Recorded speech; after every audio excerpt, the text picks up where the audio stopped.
ಇವತ್ತು ನಾನು ನಿಮಗೆ ಒಂದು ಸ್ಪೆಷಲ್ ಆಗಿರುವಂತ ವೆಜಿಟೇಬಲ್ ಉಪ್ಪಿಟ್ಟು ರೆಸಿಪಿ ತೋರ್ಸಕ್ ಬಂದಿದ್ದೀನಿ.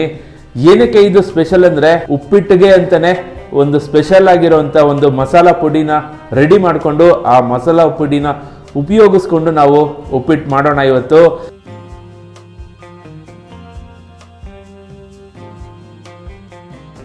ಸ್ನೇಹಿತರೆ ನಮಸ್ಕಾರ, ಅಡುಗೆ ಮಾಸ್ಟರ್ಸ್ ಚಾನಲ್ಗೆ ಮತ್ತೊಮ್ಮೆ ನಿಮ್ಮೆಲ್ಲರಿಗೂ ಸ್ವಾಗತ. ನಾನು ನಿಮ್ಮ ಮನೆ ಮಗ ಶ್ರೀಕಾಂತ್. ಇವತ್ತು ನಾನು ನಿಮಗೆ ಒಂದು ಸ್ಪೆಷಲ್ ಆಗಿರುವಂತ ವೆಜಿಟೇಬಲ್ ಉಪ್ಪಿಟ್ಟು ರೆಸಿಪಿ ತೋರ್ಸಕ್ ಬಂದಿದ್ದೀನಿ. ಏನಕ್ಕೆ ಇದು ಸ್ಪೆಷಲ್ ಅಂದ್ರೆ ಉಪ್ಪಿಟ್ಟಿಗೆ ಅಂತಾನೆ ಒಂದು ಸ್ಪೆಷಲ್ ಆಗಿರುವಂತ ಒಂದು ಮಸಾಲಾ ಪುಡಿನ ರೆಡಿ ಮಾಡಿಕೊಂಡು ಆ ಮಸಾಲಾ ಪುಡಿನ ಉಪಯೋಗಿಸ್ಕೊಂಡು ನಾವು ಉಪ್ಪಿಟ್ಟು ಮಾಡೋಣ ಇವತ್ತು. ಇದು ತುಂಬಾನೇ ಸ್ಪೆಷಲ್, ತುಂಬಾ ಅದ್ಭುತವಾಗಿರುತ್ತೆ. ಉಪ್ಪಿಟ್ಟು ಯಾರು ತಿನ್ನಲ್ವೋ ಅವರು ಕೂಡ ಇಷ್ಟಪಟ್ಟು ತಿಂತಾರೆ ಇದನ್ನ, ಆ ರೀತಿ ಇರುತ್ತೆ. ಸೊ ತಡ ಮಾಡೋದು ಬೇಡ, ಬನ್ನಿ ಶುರು ಮಾಡೋಣ ಸ್ಪೆಷಲ್ ಉಪ್ಪಿಟ್ಟು ರೆಸಿಪಿನ. ಈ ವಿಡಿಯೋನ support ಮಾಡ್ತಿರೋರು Sattva foods and beverages ಅವರು. ಸೊ ಅವ್ರಿಗೆ ನಮ್ಮ ಕಡೆಯಿಂದ ಒಂದು ಥ್ಯಾಂಕ್ಸ್ ಹೇಳ್ತಾ ರೆಸಿಪಿ ಶುರು ಮಾಡೋಣ. ಮೊದಲಿಗೆ ದೇವರನ್ನ ಸ್ಮರಿಸ್ಕೊಳ್ತಾ ಒಲೆ ಹಚ್ಕೊಳ್ಳೋಣ. ಇದಕ್ಕೆ ಸತ್ವಾ ಫುಡ್ಸ್ ಅಂಡ್ ಬೆವರೇಜಸ್ ಅವರ ಕೋಲ್ಡ್ ಪ್ರೆಸ್ ಕಡಲೆಕಾಯಿ ಎಣ್ಣೆ ಉಪಯೋಗಿಸ್ತಾ ಇದ್ದೀನಿ. ನಾನಿಲ್ಲಿ ಒಂದು 50 ml ಆಗೋಷ್ಟು ಎಣ್ಣೆ ಹಾಕೊಳ್ಳೋಣ.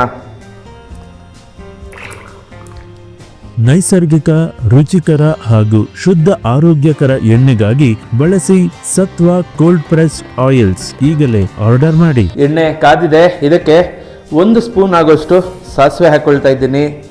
ಸಾಸಿವೆ ಸ್ವಲ್ಪ ಸಿಡಿಲಿ. ಸಾಸಿವೆ ಸಿಡಿತಾ ಇದೆ. ಇದಕ್ಕೆ 2 ಸ್ಪೂನ್ ಆಗೋಷ್ಟು ಕಡಲೆಬೇಳೆ ಹಾಕ್ಕೊಂಡಿದ್ದೀನಿ, ಮತ್ತು 2 ಸ್ಪೂನ್ ಆಗೋಷ್ಟು ಉದ್ದಿನಬೇಳೆ ಹಾಕ್ಕೊಂಡಿದ್ದೀನಿ. ಕಡಲೆಬೇಳೆ ಉದ್ದಿನಬೇಳೆ ಸ್ವಲ್ಪ ಕಲರ್ ಚೇಂಜ್ ಆಗೋವರೆಗೂ ಫ್ರೈ ಮಾಡ್ಕೊಂಬಿಡೋಣ. ಕಡಲೆಬೇಳೆ ಉದ್ದಿನಬೇಳೆ ಚೆನ್ನಾಗಿ ಫ್ರೈ ಆಗಿದೆ. ಈಗ ಇದಕ್ಕೆ 1 ಬೌಲ್ ಆಗೋಷ್ಟು ಉಪ್ಪಿಟ್ಟಿನ ರವೆ ಅಥವಾ ಮೀಡಿಯಂ ರವೆ ಹಾಕ್ಕೊಳ್ತಾ ಇದ್ದೀನಿ. ಇದು ವೆಯ್ಟ್ ಲೆಕ್ಕ ನೋಡೋದಾದರೆ ಒಂದು 300ರಿಂದ 320 ಗ್ರಾಮ್ ಇದೆ ಇದು. ಸೊ ಅದನ್ನು ಪೂರ್ತಿ ಇಲ್ಲೇ ಹಾಕ್ಕೊಳ್ತಾ ಇದ್ದೀನಿ. ಆದಷ್ಟು ಲೋ ಫ್ಲೇಮಲ್ಲಿ ಇಟ್ಕೊಂಡು ಇದನ್ನು ಚೆನ್ನಾಗಿ ಘಮ ಬರೋವರೆಗೂ ಫ್ರೈ ಮಾಡ್ಕೊಳ್ಳೋಣ.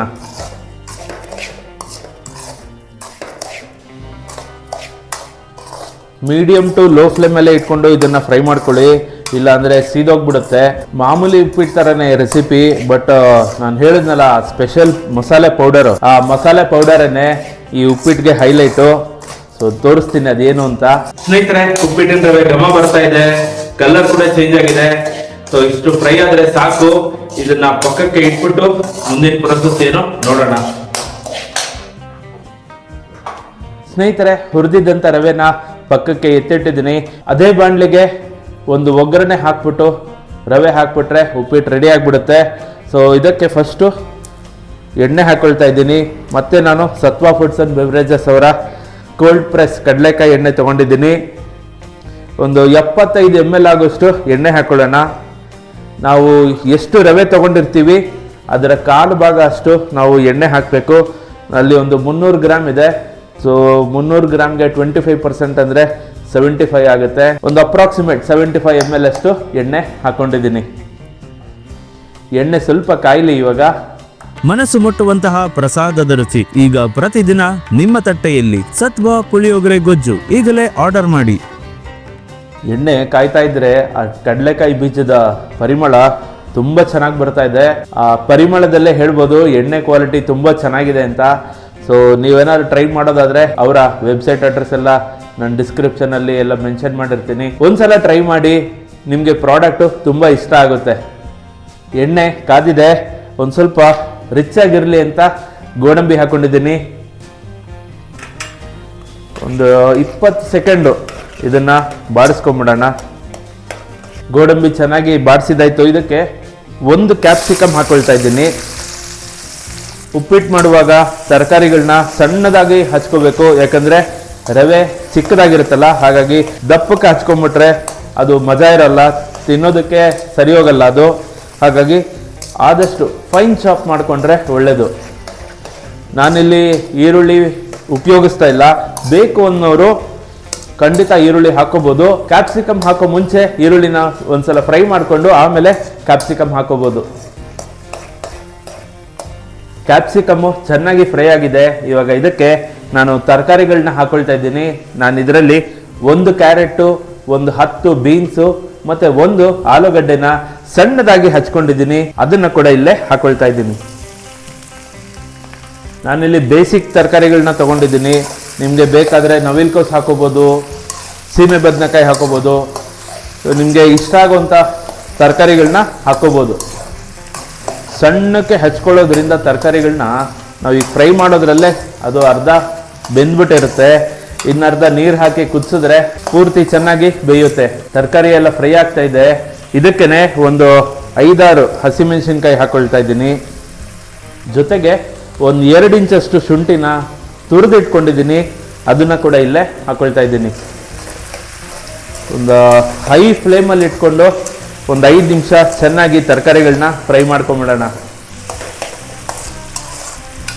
ತರಕಾರಿ ಎಲ್ಲ ಚೆನ್ನಾಗಿ ಫ್ರೈ ಆಗಿದೆ.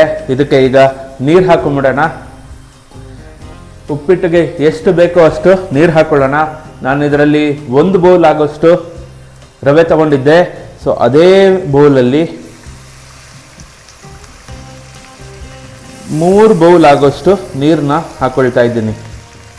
1:3 ರೇಷಿಯೋ.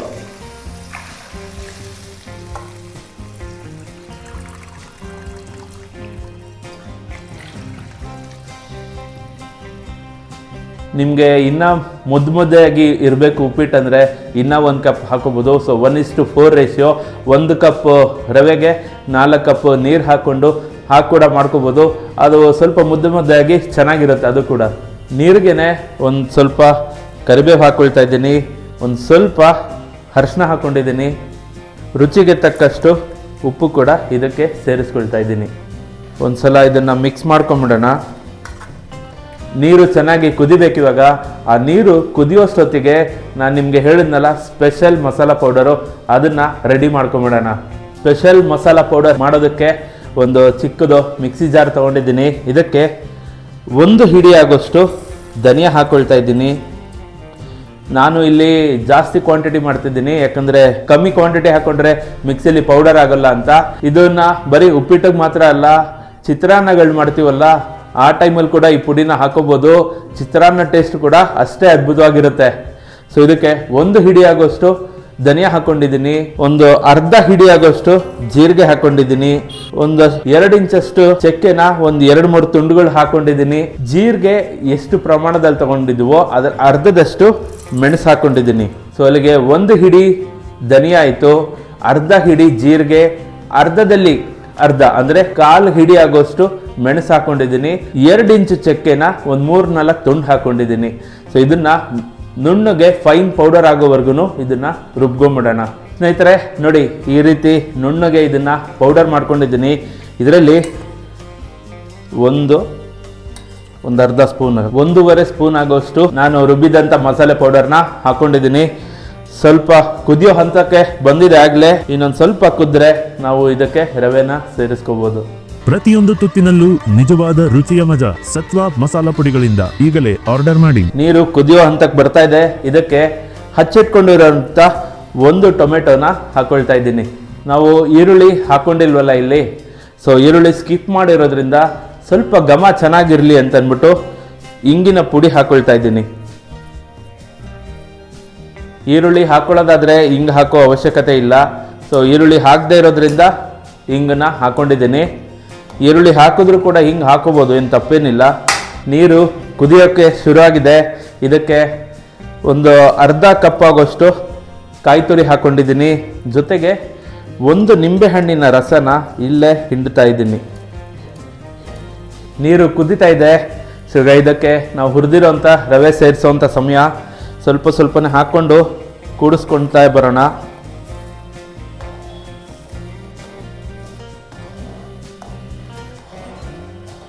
ಉರಿನ ಸ್ವಲ್ಪ ಸಣ್ಣ ಮಾಡಿ ಕುದಿಸ್ಕೊಳ್ಳೋಣ. ಸೊ ರವೆ ನೀರು ಜೊತೆ ಬೆಂದುಬಿಟ್ರೆ ನಾವು ಮಾಡ್ತಿರೋಂಥ ಸ್ಪೆಷಲ್ ವೆಜಿಟೇಬಲ್ ಉಪ್ಪಿಟ್ಟು ರೆಡಿ ಆಗಿಬಿಡುತ್ತೆ. ಸ್ನೇಹಿತರೆ, ನಾವು ಮಾಡ್ತಿರೋಂಥ ಸ್ಪೆಷಲ್ ವೆಜಿಟೇಬಲ್ ಉಪ್ಪಿಟ್ಟು ರೆಡಿಯಾಗಿದೆ. ಸೊ ಒಲೆನ ಆಫ್ ಮಾಡಿಬಿಡೋಣ. ಒಂದು 5 ನಿಮಿಷ ಇದು ಸೆಟ್ ಆಗಲಿ ಅಂತ ಬಿಟ್ಬಿಡೋಣ. ಸ್ನೇಹಿತರೆ, ಒಂದು 5 ನಿಮಿಷ ಸೆಟ್ ಆಗಲಿ ಅಂತ ಬಿಟ್ಟಿದ್ದೆ. 5 ನಿಮಿಷ ಆಗಿದೆ, ಚೆನ್ನಾಗಿ ಸೆಟ್ ಆಗಿದೆ, ನೋಡೋಕೆ ಕಲರ್ಫುಲ್ ಆಗಿದೆ. ಒಂದ್ಸಲ ಇದನ್ನು ಟೇಸ್ಟ್ ಕೂಡ ಮಾಡಿಬಿಡೋಣ ಅಲ್ವಾ.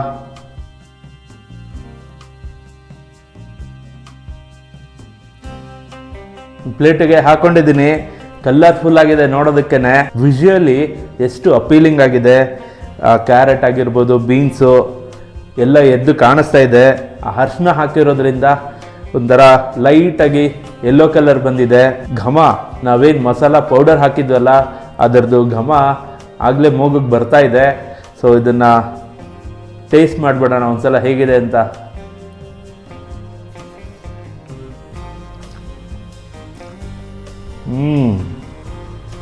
ಸೂಪರ್ ಆಗಿದೆ. ದೋಸರ ಮಾತೇ ಇಲ್ಲ. ಉಪ್ಪಿಟ್ಟು ಬಗ್ಗೆ ಸಾಕತ್ತಾಗಿದೆ. ಆ ನಿಂಬೆ ಫ್ಲೇವರ್ ಆಗಿರ್ಬೋದು, ನಾವು ಹಾಕಿದ್ವಲ್ಲ ಮಸಾಲ ಪೌಡರ್ದು ಆ ಚಕ್ಕೆ ಫ್ಲೇವರು, ಆ್ಯಂಡ್ ಆ ಮೆಣಸಿಂದು ಲೈಟಾಗಿ ಒಂದು ಘಾಟ್ ಬರುತ್ತೆ, ಧನಿಯಾ ಫ್ಲೇವರು, ಜೀರಿಗೆ ಫ್ಲೇವರು ಎಲ್ಲ ಮಿಕ್ಸ್ ಆಗಿ ಅದ್ಭುತವಾಗಿ ಬಂದಿದೆ. ಈ ತರ ಉಪ್ಪಿಟ್ಟು ಯಾರು ಇಷ್ಟಪಡದೇ ಇರೋಕ್ಕೆ ಸಾಧ್ಯನೇ ಇಲ್ಲ. ಒಂದ್ಸಲ ಮನೆಯಲ್ಲಿ ಟ್ರೈ ಮಾಡಿ, ಪ್ರತಿಯೊಬ್ಬರಿಗೂ ಖಂಡಿತ ಇಷ್ಟ ಆಗುತ್ತೆ ಈ ತರ ಉಪ್ಪಿಟ್ಟು. ಸೊ ಇದಾಗಿತ್ತು ಇವತ್ತಿನ ವಿಡಿಯೋ. ಐ ಹೋಪ್ ಈ ವಿಡಿಯೋ ನಿಮಗೆ ಇಷ್ಟ ಆಗಿದೆ ಅಂತ ಅನ್ಕೋತೀನಿ. ಇಷ್ಟ ಆಗಿದ್ರೆ ಲೈಕ್ ಮಾಡಿ, ಶೇರ್ ಮಾಡಿ, ಮನೆಯವರೆಲ್ಲ ಸೇರಿ ಒಂದ್ಸಲ ಟ್ರೈ ಮಾಡಿ ಹೇಗೆ ಬಂತು ಅಂತ ನನಗೆ ಕಮೆಂಟಲ್ಲಿ ತಿಳಿಸಿ. ಇದೇ ರೀತಿ ವಿಡಿಯೋಸ್ಗೆ ಚಾನಲ್ನ ಸಬ್ಸ್ಕ್ರೈಬ್ ಮಾಡೋದು ಮರಿಬೇಡಿ. ಮುಂದಿನ ವಿಡಿಯೋದಲ್ಲಿ ಇನ್ನೊಂದು ಹೊಸ ರೆಸಿಪಿ ಜೊತೆ ನಿಮ್ಮ ಮುಂದೆ ಬರ್ತೀನಿ. ಅಲ್ಲಿವರೆಗೂ ನಮಸ್ಕಾರ.